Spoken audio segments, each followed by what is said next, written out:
Daily current news programme में आपका स्वागत है। डेली करंट न्यूज में चर्चा का विषय है प्रयोगशाला में विकसित हुए निपाह वायरस जैसे नए पार्टिकल। हाल ही में केरल के तिरुवनंतपुरम स्थित उन्नत विषाणु विज्ञान संस्थान के वैज्ञानिकों ने प्रयोगशाला में गैर संक्रामक निपाह वायरस जैसे पार्टिकल उत्पन्न करने की एक नई तकनीक विकसित की है। प्रयोगशाला में विकसित ये पार्टिकल प्राकृतिक निपाह वायरस की तरह है।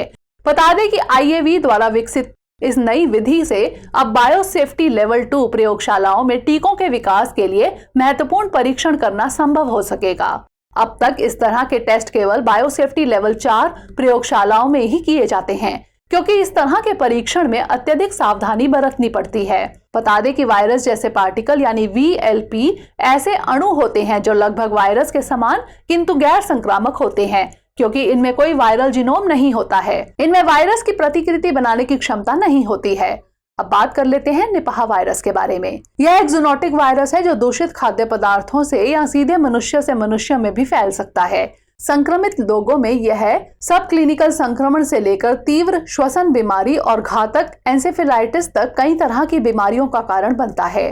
टेरोपोडिडे परिवार के फ्रूट चमगादड़ NIV के वाहक हैं। वर्ष 1999 में इसकी पहचान सबसे पहले मलेशिया में सुअर पालने वाले किसानों में हुए प्रकोप के दौरान की गई थी। संक्रमित लोगों में विकसित इसके प्राथमिक लक्षण बुखार, सिर दर्द, मांसपेशियों में दर्द, उल्टी और गले में खराश है।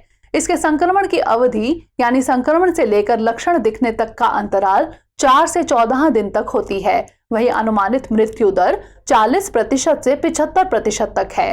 NIV संक्रमण के लिए अब तक कोई दवा या टीका उपलब्ध नहीं है। हालांकि WHO ने निपाह को WHO research and development blueprint के लिए प्राथमिकता वाली बीमारी के रूप में पहचाना है। आइए नोट कर लेते हैं अभ्यास प्रश्न। निपाह वायरस के बारे में निम्नलिखित कथनों पर विचार कीजिए। 1. यह एक जूनोटिक वायरस है। 2. टेरोपोडिडे परिवार के फ्रूट चमगादड़ NIV के प्राकृतिक वाहक हैं। 3. हाल ही में बेंगलुरु के वैज्ञानिकों ने प्रयोगशाला में VLP उत्पन्न करने की एक नई विधि विकसित की है। उपर्युक्त में से कितने कथन सही हैं या फिर हैं? केवल 1, केवल 2, सभी 3 या फिर इनमें से कोई नहीं?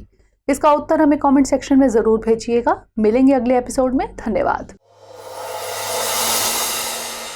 डियर व्यूअर्स, अपने एग्जाम की तैयारी को और बेहतर करने के लिए हमारे चैनल को लाइक, शेयर और सब्सक्राइब करना न भूलें।